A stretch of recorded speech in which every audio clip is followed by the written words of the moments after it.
नमस्कार, स्वागत है आपका कमोडिटीज आउटलुक में। मैं हूं मनीषा गुप्ता और बात आज सिर्फ दाल की होगी क्योंकि ये शो हम आपके लिए लेकर आ रहे हैं पल्सेस कॉन्क्लेव 2023 की तरफ से।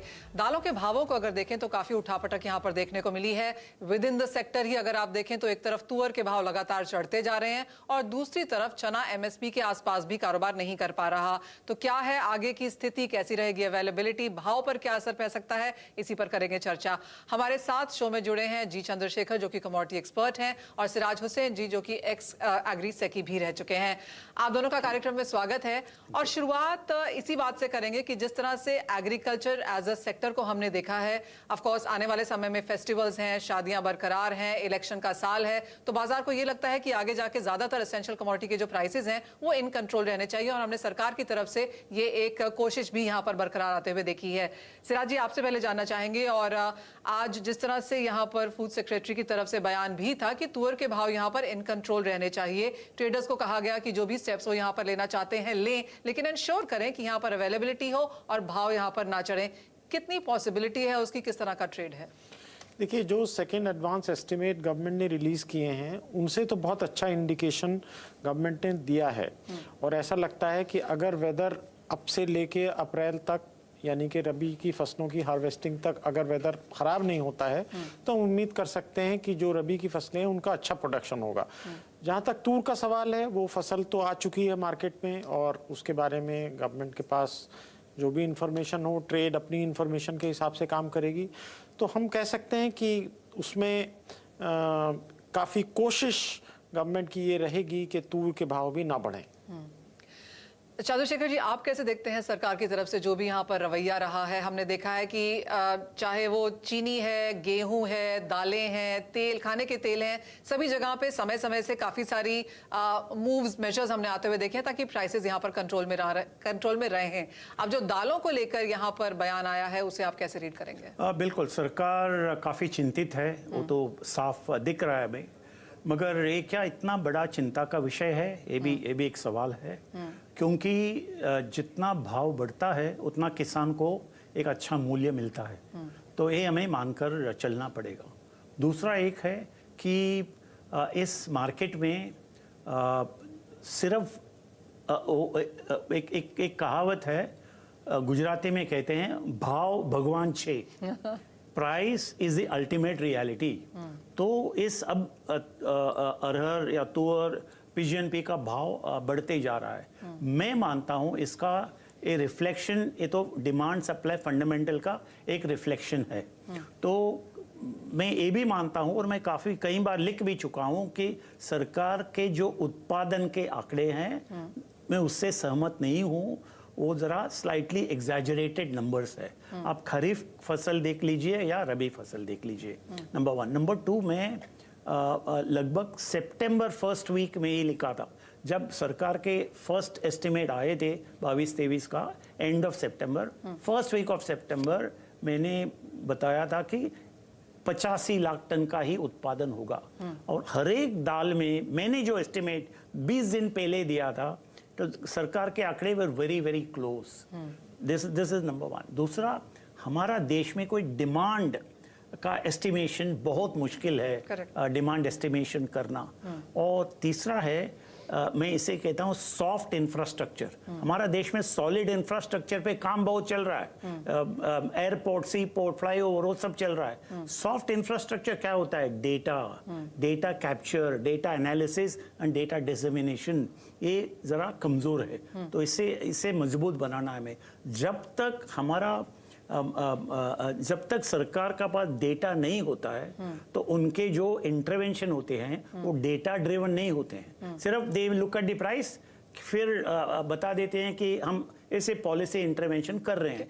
मेरा सुझाव है सरकार को, इसके बारे में बोला हूँ, लिखा हूँ कि सरकार का जो रिएक्शन रिएक्टिव है, ये प्रोएक्टिव होना चाहिए। इसके लिए उनको डेटा कैप्चर का एक इंस्टीट्यूशन या एक इंस्ट्रूमेंट चाहिए, वो उसका हमें स्थापना करना है ताकि डेटा ड्रिवन डिसीजन मेकिंग होगा सरकार से। ओके, तो मेरा दूसरा फॉलोअप सवाल यही है कि अगर हम अगला एक साल देख रहे हैं जो कि इलेक्शन वाला साल है, जहां पर फेस्टिवल्स हैं, जहां पर हम जानते हैं कि we are not out of the woods yet, अभी भी चिंताएं हैं, एल निनो एक सामने खड़ी हुई एक चिंता यहाँ पर है, अगले 1 साल के लिए आपका क्या सुझाव है? किन चीजों पर ध्यान रखना चाहिए? क्या कुछ किया जा सकता है? बिल्कुल, आप दलहन के बारे में बोलते हो तो जरूर El Nino if it becomes reality तो जरूर अगला जो खरीफ सीजन होगा 23-24 उस पे असर पड़ेगा। एंड फॉर मी बहुत एक स्कैरी सिचुएशन है। पहले ही जैसे मेरा स्पीच में मैंने बताया पल्स कॉन्क्लेव में, पिछले 3 या 4 साल से खरीफ का उत्पादन स्टैग्नेट हुआ है और अगला साल अभी एल नीनो होगा 6 महीने में तो और भी 80 लाख टन से भी घट सकता है नीचे। तो उसका मतलब है प्राइसेस विल फ्लेयर, इन्फ्लेशन बढ़ेगा और विश्व बाजार में इतना अरहर नहीं है। म्यांमार में है, ईस्ट अफ्रीका में है। म्यांमार का माल अब लगभग खत्म हो चुका है, ईस्ट अफ्रीका का माल आएगा अगस्त से। तो आई थिंक एक 3-4 महीना एक वैक्यूम रहेगा जब भाव बढ़ना ही है। When there is a demand supply mismatch तो इसके बारे में हमें सोचना पड़ेगा। We need to have long term solutions. तो Siraj ji, long term solutions अब यहाँ पर क्या होने चाहिए? देखिए, पल्सेस के लिए गवर्नमेंट के पास तकरीबन 500 करोड़ का प्राइस स्टेबलाइजेशन फंड अवेलेबल है। हालांकि उसका बजटरी एलोकेशन 1 लाख रुपए है इस साल, लेकिन उनके पास एक्यूमुलेटेड फंड्स हैं। तो गवर्नमेंट अगर चाहेगी तो गवर्नमेंट अपने स्टॉक में भी एक बफर स्टॉक क्रिएट कर सकती है। अभी तक तो गवर्नमेंट ने 0 ड्यूटी पे इंपोर्ट अलाउ किया हुआ है, जो कि मैं समझता हूँ बहुत अच्छा फैसला है।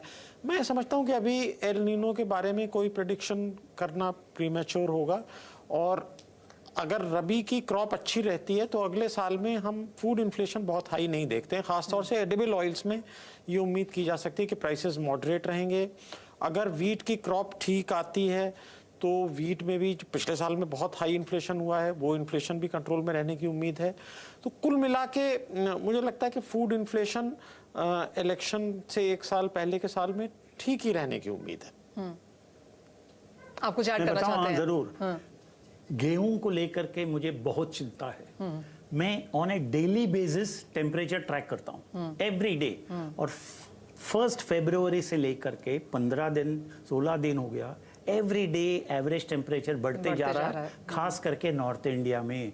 नंबर 1। नंबर 2, हमारा जो गेहूं है is at the limit of heat tolerance. इसके बारे में कम से कम 10 साल 12 साल से मैं लिखते आ रहा हूं और बोलते आ रहा हूं। क्या हम रिसर्च कर रहे हैं उसके बारे में मुझे पता नहीं, but very definitely it's at the limit of heat tolerance. पिछले साल क्या हुआ आप जानते हो, वो वैसा होने का खतरा है, जोखिम है इस साल भी। गॉड विलिंग नहीं होना चाहिए, मगर हम उसे नजरअंदाज नहीं करना चाहिए। रिस्क इज लूमिंग, तो उसके लिए हम रिस्क मैनेजमेंट के लिए क्या पॉलिसी अपनाना है उसके बारे में हमें सोचना है, क्योंकि इस साल ओपनिंग स्टॉक बहुत कम रहेगा। और पिछले साल जो प्रोक्योरमेंट 50% से भी कम हुआ था, इस साल भी इफ प्रोडक्शन अफेक्ट हो गया तो उससे भी ज्यादा कम हो सकता है। That is highly inflationary. शायद हमें इंपोर्ट करना पड़ेगा। तो we have to build scenarios और हर एक सिनेरियो में हमें what is a fall back position, क्या स्ट्रेटेजी अपनाना है, वैसे केस उसके बारे में सोचना पड़ेगा। बिल्कुल, ऑफ कोर्स। ये तो गेहूं की बात है। जहां तक दालों की बात है सिराज जी, हम प्रोटीन को बहुत बड़ा यहाँ पर पुश दे रहे हैं। सरकार ने बफर स्टॉक बनाना शुरू कर दिया है। बात अब लेंटिल्स की भी होती है, मिलेट्स की भी यहाँ पर होती है। तो ओवरऑल जो ग्रोइंग स्ट्रैटेजी हमने यहाँ पर आते हुए देखी है प्रोटीन और दालों को लेके, उस पर आगे जाकर अब क्या करने की जरूरत है? देखिए, प्रोटीन का जो कंजम्पशन हमारे गरीब तबके में है वो बहुत कम है। जो रिकमेंडेड लेवल है उससे आधा भी नहीं है। तो ये तो बात अपनी जगह बहुत अच्छी है गवर्नमेंट की पॉलिसी कि हम मिलेट्स का कंजम्पशन बढ़ाएं, हम पल्सेस का कंजम्पशन बढ़ाएं। और जाहिर है कि उसके लिए खाली अवेलेबिलिटी से फ़र्क नहीं पड़ता बल्कि अफोर्डेबिलिटी भी उतनी ज़रूरी है। तो अब क्योंकि रूरल इकोनॉमी में काफ़ी प्रॉब्लम्स कई सालों से रही हैं, हालांकि इस पिछले कुछ महीनों में पिकअप हुई है, रूरल वेजेस भी पिकअप हुए हैं, लेकिन हम देख रहे हैं कि नरेगा में गवर्नमेंट ने जो रिस्ट्रिक्शंस लगाई हैं उसका क्या इम्पैक्ट होगा। एक्टिविस्ट का कहना है कि उससे नरेगा का एम्प्लॉयमेंट घट जाएगा। तो ये अगर जाहिर है एम्प्लॉयमेंट घटेगा तो फिर जाहिर है वो प्रोटीन का कंजम्पशन सबसे पहले कम होगा, क्योंकि वो सबसे महंगा आइटम है। एक चीज जो आप दोनों से ही जानना चाहेंगे, और सिराज जी आपसे शुरू कर लेती हूँ।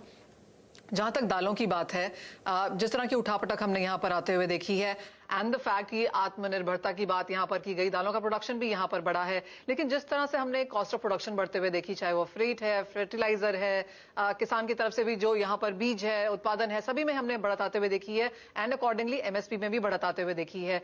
अब यहाँ से जिस तरह की चिंताएं और भी आगे जाकर हैं, आप कितना चिंतित होंगे दालों के भावों को लेकर, कितनी बढ़त देखने को मिल सकती है? देखिए, अगले 1 साल के लिए जैसा कि मैंने कहा, बहुत ज्यादा फिक्रमंद मैं नहीं हूं, लेकिन दालों में एक टेक्नोलॉजिकल ब्रेक थ्रू की जरूरत है। वो ब्रेक थ्रू हमें चने में मिला है। अगर अब से आप 15 साल पहले कंपेयर करें तो हमारा चने का प्रोडक्शन बहुत कम होता था। इक्रीसैट के कोलैबोरेशन से नया सीड आया और उसकी वजह से चने का प्रोडक्शन पहले पंजाब हरियाणा नॉर्थ इंडिया में होता था, बाकी वेस्ट इंडिया में, साउथ इंडिया में भी चने का प्रोडक्शन होने लगा। तो वो टेक्नोलॉजिकल ब्रेक थ्रू हमने शुगर केन में देखा, हमने राइस में देखा, 1121, पूसा 1509, तो कई चीजों में वो टेक्नोलॉजिकल ब्रेक थ्रू आ चुका है। पल्सेस में उसके हम इंतजार में हैं। चंद्रशेखर जी, दाल रोटी, और रोटी तो आपने बताया ही, दाल की चिंता कितनी है? बिल्कुल, मैं ये समझता हूं कि we should not remain smug, यानी कि एक फील गुड फैक्टर हम खुद एक ऐसे तैयार कर करके we should not feel good. हमें हर time we have to remain very focused कि हमें क्या करना है।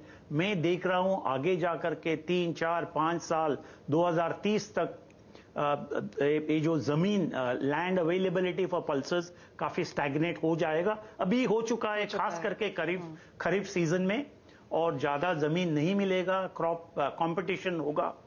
और मगर दूसरी तरफ है डिमांड, तो we need to balance increase production and increase demand. उसके लिए हमें जैसे कि सिराज भाई ने बताया, मल्टीपल टेक्नोलॉजीज, सीड में तो ब्रेक थ्रू जरूर चाहिए, बट टू इंक्रीज यील्ड्स और किसान को सही भाव मिलना चाहिए और सही उत्पादन बढ़ना चाहिए सही ढंग से, तो मल्टीपल टेक्नोलॉजी चाहिए हमें। Information technology, biotechnology, nuclear agriculture technology, satellite technology, nano technology, multiple technologies को हमें अपनाना पड़ेगा। उसका असर तुरंत नहीं दिखेगा, 3-4 साल तो लग जाएगा उसका असर दिखने में। और सप्लाई चेन जो आज काफी इनएफिशिएंट है, उसे भी एफिशिएंट बनाना पड़ेगा विद डिजिटाइजेशन वगैरह वगैरह। जी हाँ, तो काफी कुछ किया गया है, लेकिन बहुत कुछ करने की जरूरत है and we are not out of the woods. चाहे वो वेदर को लेकर हो, चाहे चिंताएं इनपुट कॉस्ट को लेकर हो, अभी भी काफी कुछ यहाँ पर करने की जरूरत है। चंद्रशेखर जी, सिराज जी, बहुत शुक्रिया साथ जुड़ने के लिए। ये तो बात हुई पॉलिसीज की और आगे जाकर क्या कुछ टैकल करना रह सकता है, लेकिन ब्रेक के बाद ये जानने की कोशिश करेंगे कि अगर सरकार ट्रेडर्स को कहती है, इंडस्ट्री को ये कहती है कि भाव कंट्रोल में रहने चाहिए, तो ट्रेडर्स इसके लिए क्या कर सकते हैं, किस तरह का आउटलुक है, बताएंगे आप।